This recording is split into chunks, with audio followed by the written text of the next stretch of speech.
gas para que na ako escuta parece que não pode só. Pode ficar você pegar e se mostrar quem tem que sortir lá, sabe? Passar em quem pode usar, para quem sortir lá. Se escuta bom, pode tudo que não pode dar Simon. Aqui.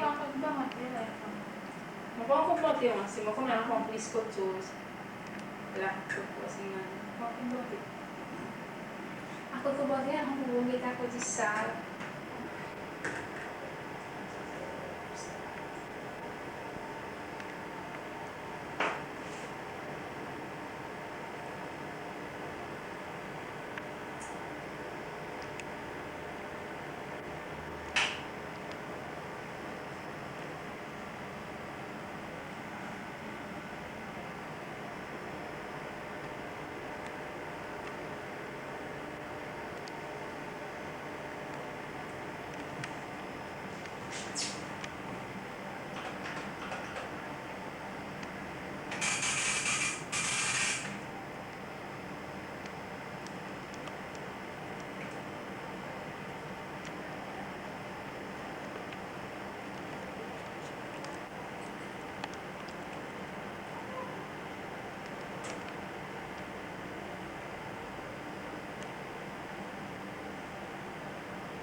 So this is the aerial array of FEBA Seychelles.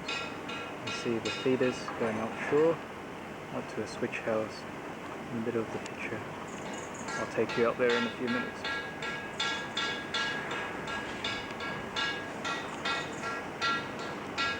On this reclaimed land here is where our workshop does its work,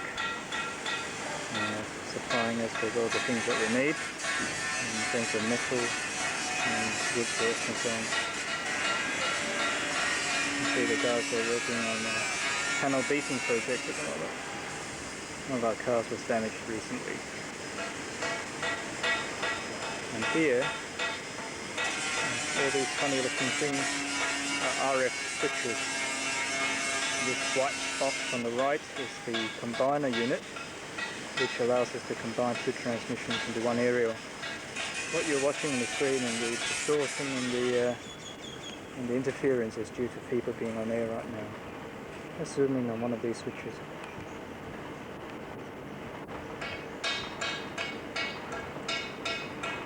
Quite a massive massive number of wires running backwards and forwards, as you can see, which connects the feeders.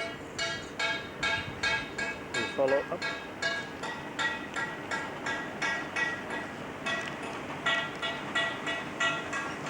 And connects into the transmitters inside the building. So we see Jonathan here working on his servo project.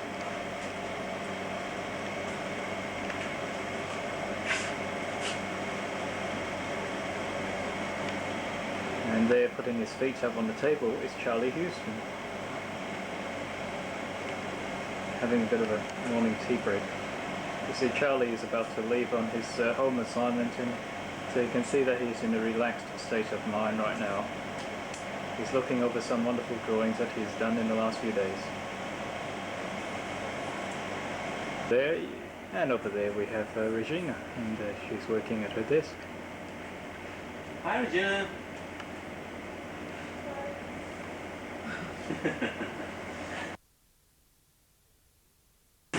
Right, okay, so this is TX1 there that you're seeing, in its night blue and white, in its blue and white cabinet. That's TX1. I'll now go around to the back and show you the insides. Okay, well let's start at the back, and here we're looking at a radiation shielding warning label, because we are, after all, working in very high electric fields, and there is a danger of X-ray radiation being generated. This cabinet that I'm showing you now is the modulator cabinet, and right inside you see the valve. This ceramic thing, this white ceramic thing that you see there, is the base, or is the enclosure for the valve, and this metal jacket thing that you see with a plastic pipe running out front, that's the boiler assembly. Pity the focusing is a bit poor. I'll just try and improve things a little. Sorry about shaking the picture. We're now in manual focusing mode. The boiler allows the water to turn to steam when it's sitting in the valve enclosure. When the valve gets very hot, it converts that water to steam, which then absorbs the energy. The steam absorbs the energy from the valve and allows it to dissipate the heat and get rid of the heat. This circular thing that you see here, which I'll try and zoom into, is part of the low-pass filter network of the Harris pulse width modulator design. As I said earlier, this is the modulator cabinet, and this is the 100,000 watt valve that acts as the modulator. In here you see all the voltage connections and so on, various transformers and high voltage power supplies.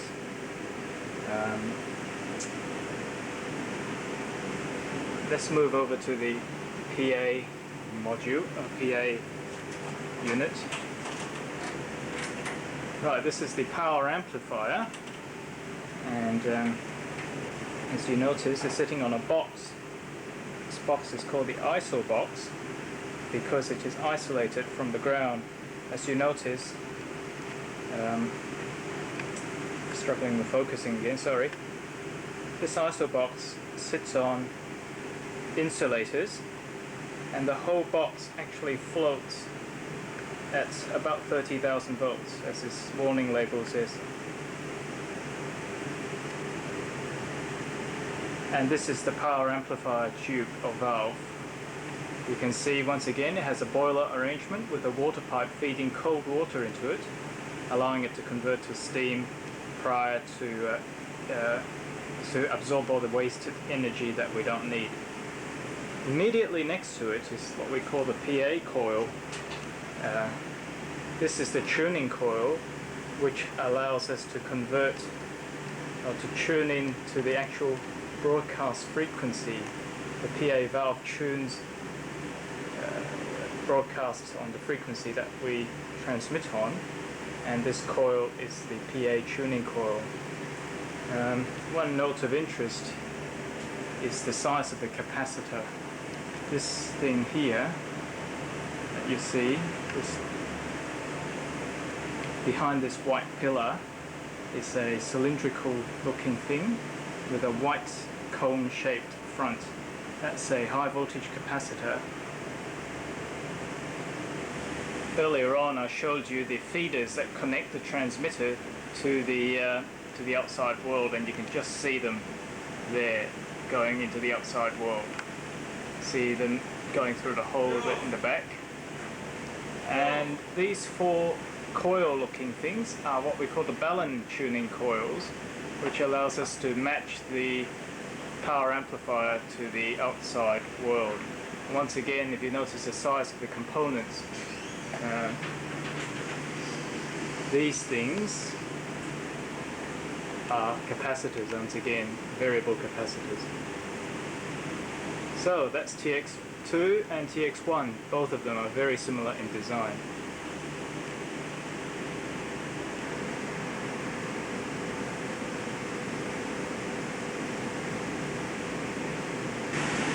Now this is TX3,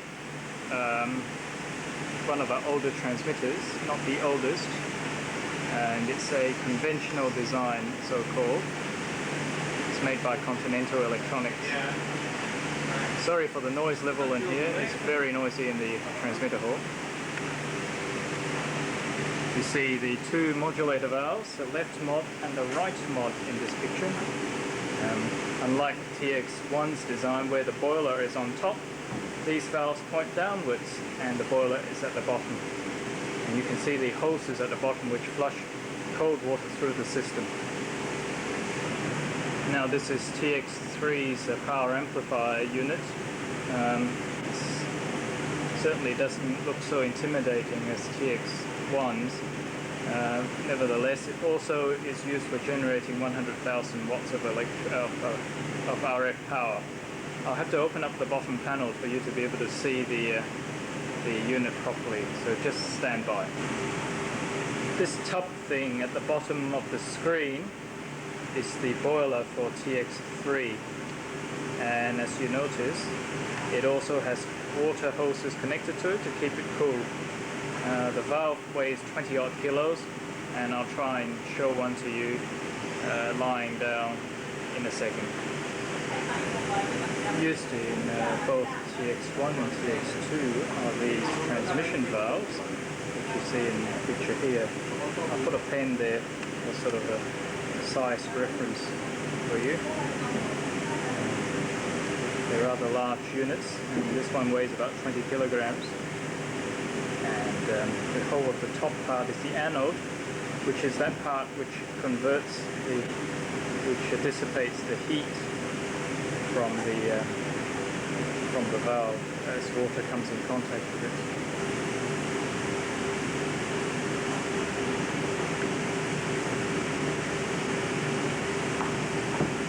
And this is a valve from TX3. As you can see, the pen is once again used as a size reference. You notice the large metal copper fins at the bottom there. This unit weighs 28 kilograms and costs something in the vicinity of $10,000. This one has been damaged recently, and so that's why it looks, well, it's dirty, it's blackened, because it has been in use. As you can see, it's not a very easy item to replace in the event of a failure.